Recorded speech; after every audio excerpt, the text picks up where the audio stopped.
Voilà, on va aujourd'hui justement regarder comment faire un exposé, le moteur de recherche, un moteur de recherche ou bien l'intelligence artificielle. On va regarder ensemble les deux méthodes et voir comment être le plus efficace. Alors tout d'abord, il faut voir le sujet de l'exposé. Le sujet de cet exposé, dont vous allez devoir réaliser un exposé sous forme d'un diaporama sur un objet technique, et vous devrez indiquer à quoi sert l'objet, qui l'a inventé, pourquoi a-t-il évolué, quels sont les matériaux utilisés, quels sont ses défauts, comment l'objet a-t-il évolué, qu'est-ce qui lui a permis d'évoluer, et ne pas oublier de donner les grandes dates de l'évolution. Voilà, donc chaque binôme a choisi un objet parmi le vélo, le téléphone, l'aspirateur, la tondeuse à gazon, et nous allons commencer par la méthode que l'on peut dire classique, qui est utilisée sur Internet avec les moteurs de recherche. Je vais donc sur Internet, j'utilise un moteur de recherche, par exemple Google, et lorsque je demande aux élèves qu'est-ce qu'on peut chercher en premier, la majorité des classes et des élèves me disent on va chercher quel est l'inventeur, donc on va prendre nous l'exemple de la tondeuse à gazon. L'objectif, c'est de montrer les différences quand on fait le travail sur ces deux méthodes, la méthode 1 avec le moteur de recherche, méthode 2 avec l'intelligence artificielle conversationnelle telle que ChatGPT. Alors je note donc la question qui revient en général, c'est qui est l'inventeur de la tondeuse à gazon.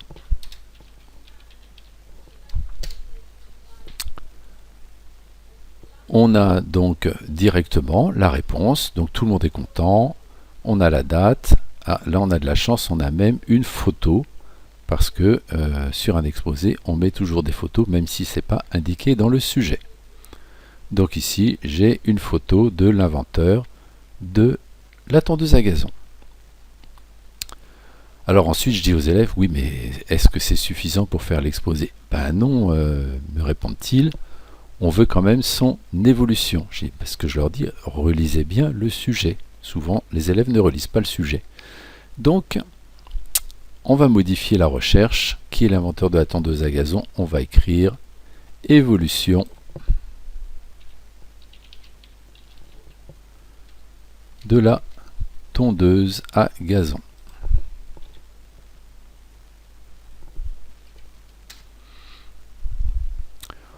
On retrouve l'inventeur et puis ensuite je leur explique que un moteur de recherche va vous proposer énormément de sites internet qui utilisent les mots-clés évolution, tondeuse et gazon.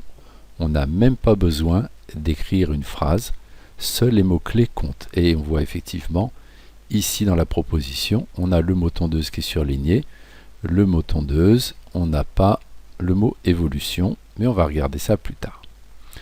Donc ici, nous avons un site internet qui nous parle de l'évolution de la tondeuse dans le temps. On peut espérer que c'est la tondeuse à gazon. Et puis on peut voir qu'on en a d'autres, on a des vidéos, ça peut être très intéressant à regarder. Nous avons Wikipédia.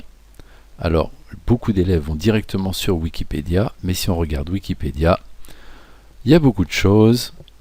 On va probablement tout trouver, mais énormément de textes à lire. Or, sur un exposé, ils savent qu'il faut très peu de texte, une image, un schéma, enfin des images, des schémas, et faire des résumés de tout ça. Le copier-coller est fortement déconseillé. Voilà, peut-être qu'on trouverait tout. Donc les élèves savent qu'ils peuvent utiliser, mais qu'il faut tout lire et comprendre. Je reviens en arrière. On a donc plein de sites qui donc répondent aux mots-clés que j'ai écrits. Apparemment, on pourrait aussi voir directement un diaporama. On va commencer par le premier, la tondeuse à gazon. évolution, on a pas mal d'informations, il faudrait prendre le temps de tout lire, c'est certainement très intéressant, mais on n'a pas la réponse à toutes nos questions. Donc on continue. L'évolution dans le temps. Ah, c'est intéressant. Ici, on a l'origine, l'inventeur, et puis les tondeuses aujourd'hui. Et on regarde, il y a des schémas, il y a du texte intéressant, ça peut apporter des connaissances à l'élève qui ensuite vont aller chercher peut-être des photos qui correspondent. Voilà le genre de choses qu'on trouve avec les moteurs de recherche. C'est pas mal, hein, c'est pas mal du tout. Et puis j'ai vu qu'à un moment donné, on parlait de diaporama. Diaporama. Donc si les élèves vont jusque-là, que vont-ils découvrir? Des diaporamas qui visiblement ont été faits peut-être par des élèves. On peut en ouvrir un.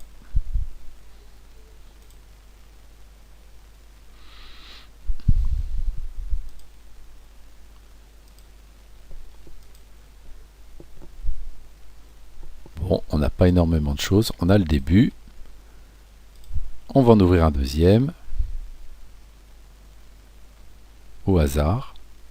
Puisqu'en fait, on a peu d'informations. C'est probablement des élèves qui ont fait cette activité en classe et qui les ont sauvegardées en ligne.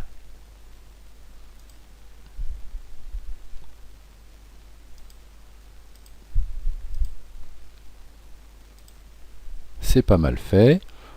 Il nous manque les dates. On n'a pas les matériaux. Ça peut donner une base, mais ça ne répond pas à toutes nos questions. Donc petit à petit, les élèves doivent compléter, peut-être en modifiant leurs mots-clés. Certains ont rajouté le mot date, des évolutions de la tondeuse à gazon. Finalement, on va retrouver les mêmes sites internet. Donc en cherchant, il est possible de trouver toutes les informations, ça va prendre du temps. Donc je leur dis, il y a une nouvelle façon qui est disponible maintenant pour rechercher des informations, c'est d'utiliser l'intelligence artificielle. Il y a en gros un quart des élèves qui ont déjà utilisé en 5e, en 4e, mais très peu. Et donc l'objectif c'est de leur montrer que ça peut être très utile, mais qu'il faut bien réfléchir avant pour poser les bonnes questions, puisque là on ne va pas utiliser des mots-clés comme sur un moteur de recherche classique, mais il va falloir poser des questions comme à un assistant à qui on va demander de faire le travail. Le plus utilisé c'est ChatGPT, il y en a d'autres comme Google Gemini, ou un autre qui est facile d'accès où on n'a pas besoin de mettre son email, c'est Yahoo, Y-I-A-H-O. On va utiliser ChatGPT que beaucoup d'élèves connaissent.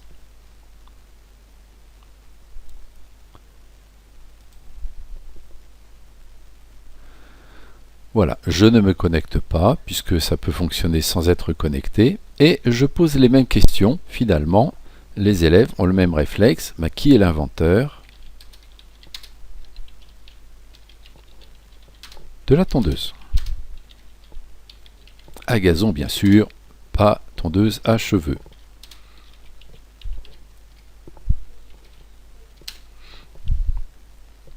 Voilà, donc on a une réponse qui est intéressante. On a bien l'inventeur, on a la date, on a la raison pour laquelle elle a été inventée, puisqu'avant, effectivement, les méthodes manuelles étaient utilisées comme les faucilles ou la faux. Donc, on a bien pourquoi l'objet a été inventé. Et ça s'arrête là, effectivement, puisqu'on n'a pas posé d'autres questions. Donc après, les élèves ont dit, bah oui, mais monsieur, on va demander l'évolution de la tondeuse à gazon. Ok, donc au tableau, je leur ai montré évolution de la tondeuse à gazon. Et on va voir, comme ça, comparer les différences avec le moteur de recherche Google.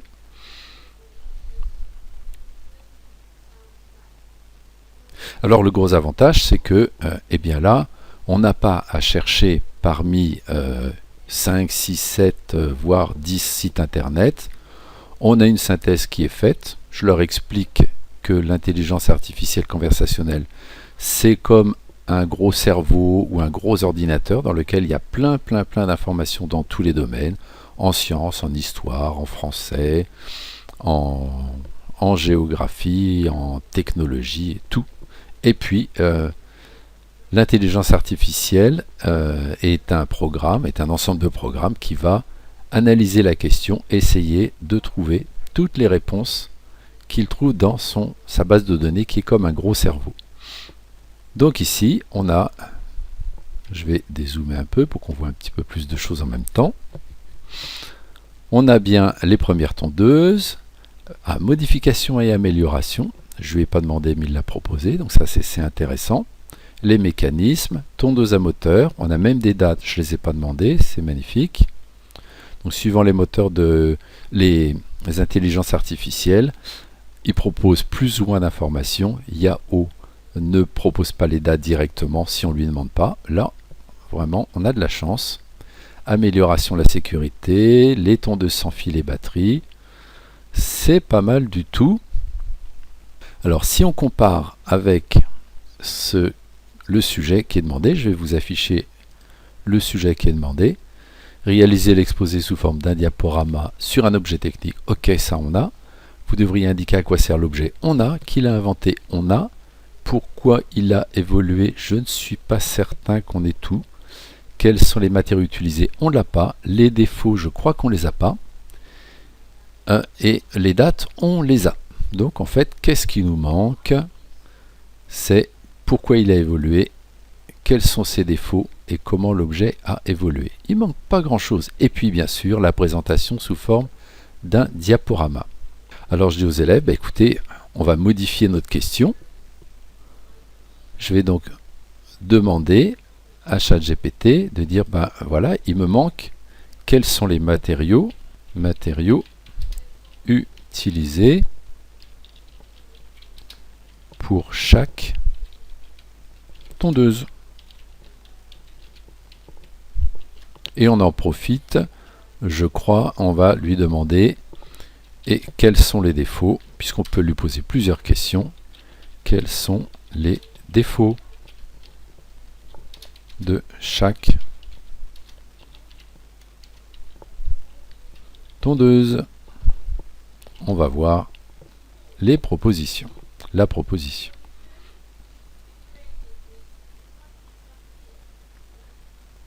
Donc là, il donne sa petite explication.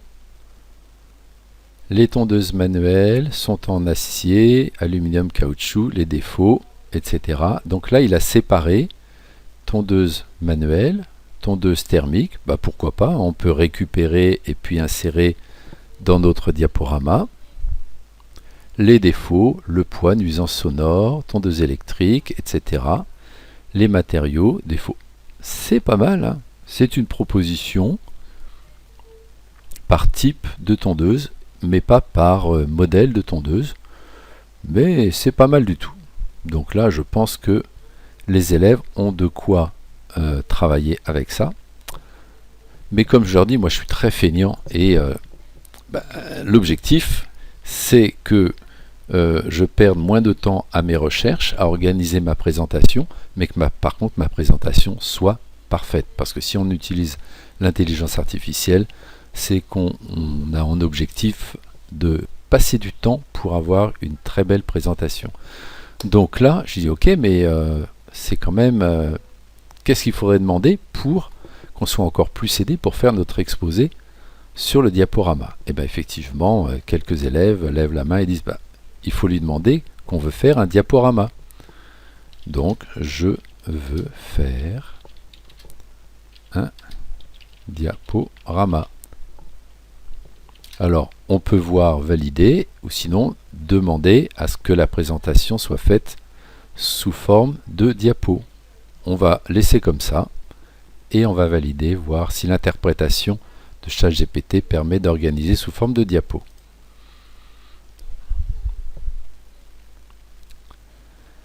Diapositive 1, diapositive 2, bah déjà il a compris.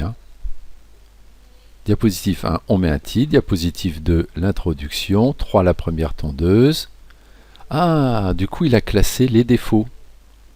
L'invention, les matériaux, on a la date. Il faudra bien sûr retrouver la photo. Diapositive 4, les moteurs tondeuses. L'arrivée des tondeuses à moteur, fin du 19e. On a bien à quel moment, les matériaux, les défauts.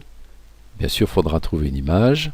La 5, les tondeuses électriques, etc. A priori, on a quand même quasiment tout ce que l'on veut. Après, il n'y a plus qu'à copier, coller, faire la mise en page sur son diaporama. Et le tour est joué. Comparaison des matériaux et des défauts. Alors là, c'est pas mal, je ne l'avais pas demandé. Ça peut être intéressant. Peut-être ça pourrait être bien de rajouter une frise chronologique, mais comme ChatGPT ne propose pas des photos, comme d'ailleurs je crois Google Gemini, ni les autres, tant que c'est gratuit, il n'y a pas d'image. Des conseils pour la création du diaporama, ben c'est pas mal du tout. Voilà, donc après, eh bien, il suffit à l'élève de ce que j'aurais montré. J'ai dit aux élèves de copier chaque contenu de diapositive 1, de les coller, etc.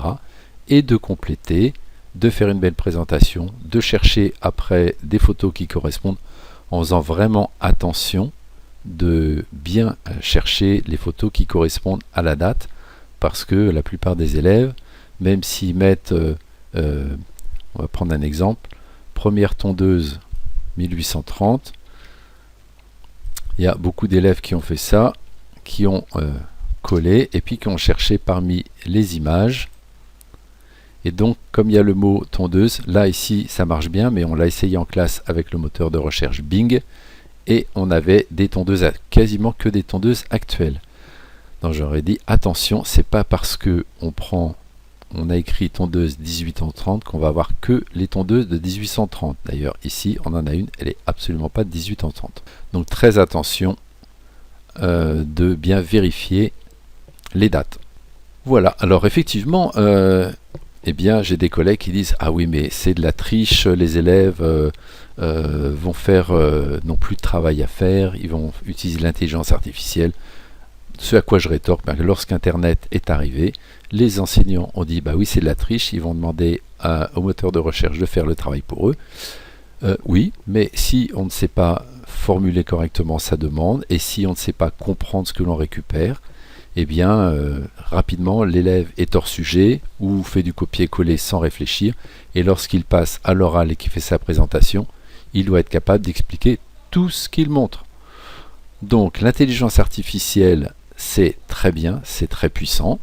Il faut l'utiliser correctement et surtout bien comprendre comment ça fonctionne, quelles sont les limites, vérifier, il peut y avoir des erreurs de temps en temps, mais globalement ça permet de gagner du temps et de faire un très bon travail. Voilà, j'espère que cela vous aura plu et que les élèves qui verront cette petite vidéo pourront liker, s'abonner et surtout bien utiliser correctement et faire du très bon boulot. À bientôt.